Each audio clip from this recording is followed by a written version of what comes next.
ওরা যে কয়দিন ক্ষমতায় আছে সে কয়দিন তো ক্ষমতার অপব্যবহার করবেন।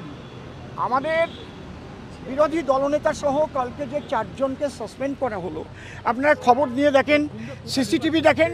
বিশ্বনাথ তারক মহাশয় তখন বিধানসভায় ছিলেনই না। তাহলে এটা কি ভূতের বিধানসভা হবে না পেতনির বিধানসভা হবে? আমি কি করে বলবো বলুন তো দেখি? যে লোকটা তখন ছিলই না, আমরা যখন বলতেছিলাম যে হিন্দু বিরোধী সরকার আর নেই দরকার, তিনি তখন তার অনেক আগে প্রায় বাড়িতে পৌঁছে গেছেন। তাকে যারা সাসপেন্ড করতে পারেন, ওনারা না পারেন এমন কিছু নেই, ওনারা করুন। আর আমরা সনাতন ধর্ম রক্ষার জন্য যে 2,40,00,000 মানুষের দায়িত্ব আমাদের উপরে দেওয়া হয়েছে, সেই ধর্ম রক্ষার জন্য যা যা কর্তব্য আমরা করব। আমাদের তো কোনো অপরাধ ছিল না। আমার হরিণঘাটাতে, নগর উকড়াতে, সেখানে সরস্বতী পূজা করতে দেবে না। সেখানে আপনারা জানেন যে কিভাবে সিএন এটাকে কভার করেছিল বলে, আরও অন্যান্য মিডিয়াদের আমি শ্রদ্ধা জানাই। আমার মনে হয় শুধু নগর উকড়া না, আপনারা খোঁজ নিয়ে দেখবেন, অন্তত 200 থেকে 400 বের হবে যেখানে আজও পূজা করতে দিচ্ছে না জেহাদি, তালিবানি, সন্ত্রাসীরা। দিদি মুখ দিয়ে বলবেন ধর্ম যার যার, উৎসব সবার, এটা মুখ দিয়ে বলবেন। আর দুর্গা পূজা, সরস্বতী পূজা, যখন এই পূজা হবে দেখবেন কোথাও মূর্তি ভাঙছে, কোথাও ঢাক বাজনা বন্ধ হচ্ছে, কোথাও সরস্বতী মায়ের বডিগার্ড নিয়ে পূজা খেতে হচ্ছে। কেন পুলিশ পাহারায় পূজা হবে? উনি কোন মুখ নিয়ে বিধানসভা থেকে বের হন? লজ্জা করে না যে আমার বাংলায় পুলিশ পাহারা দিয়ে সরস্বতী পূজা করাতে হয়? লজ্জা একটু থাকলে উনি মুখ দেখাতেন না। তাহলে আজকে বাংলাটা কোন দিকে যাচ্ছে? পশ্চিম বাংলাটা আজ পশ্চিম পাকিস্তানের দিকে যাচ্ছে।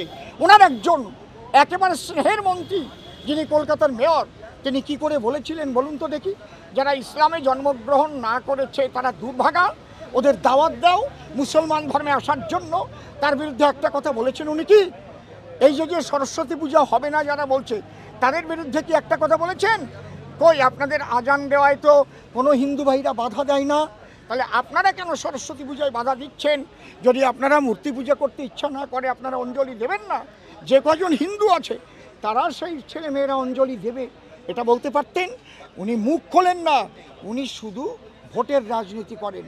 তবে ওনার জম প্রায় আসছেন।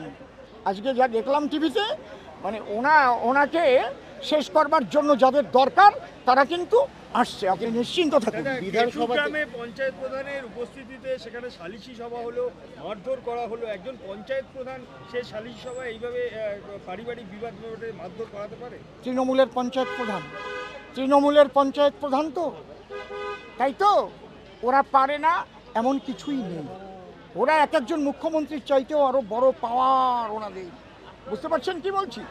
ওখানে যারা প্রধান কেন, ওদের একটা অঞ্চল সদস্য পর্যন্ত তারা যে আচরণগুলো করে আপনি দেখবেন, মানে ওরাই যেন ভারতবর্ষের স্বরাষ্ট্র দপ্তর একদম হাতে নিয়ে বসে আছে।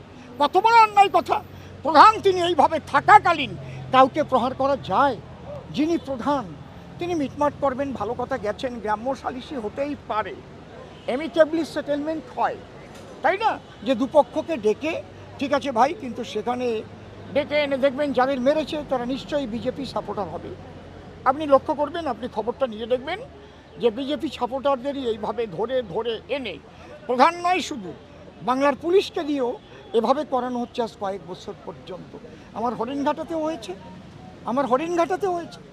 দাদা, বিডন স্ট্রিট দমদমের পর এবার টালিগঞ্জে সেখানে বৃদ্ধ দম্পতিকে বেঁধে রেখে সোনার গয়না, টাকা পয়সা নিয়ে চম্পট দিল ডাকাত দল।